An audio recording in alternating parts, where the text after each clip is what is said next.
je m'appelle Bettina Laville, je suis conseillère d'État, mais je suis surtout spécialiste des questions d'environnement parce que j'ai négocié pour différents gouvernements français la Convention climat et puis également toutes les suites de Rio, et je suis fondatrice du comité 21.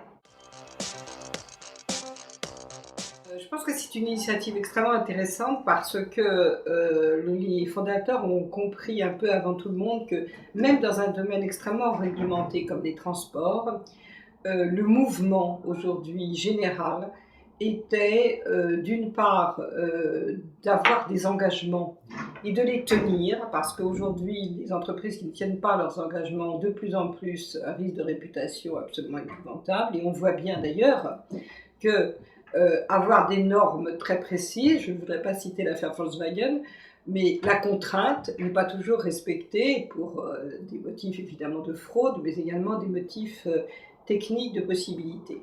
Et donc aujourd'hui, le risque de réputation est peut-être plus important que les bénéfices de la contrainte.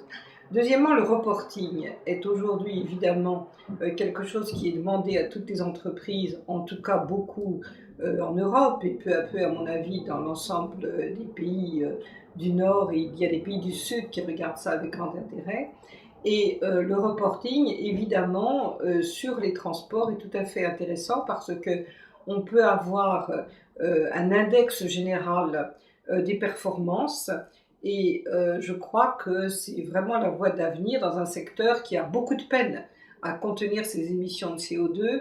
C'est un des secteurs les plus compliqués. D'autres industries sont allées beaucoup plus vite, d'autres secteurs industriels. Or, les transports, avec la progression démographique, c'est quelque chose qui va impacter beaucoup la montée des émissions, l'augmentation des émissions.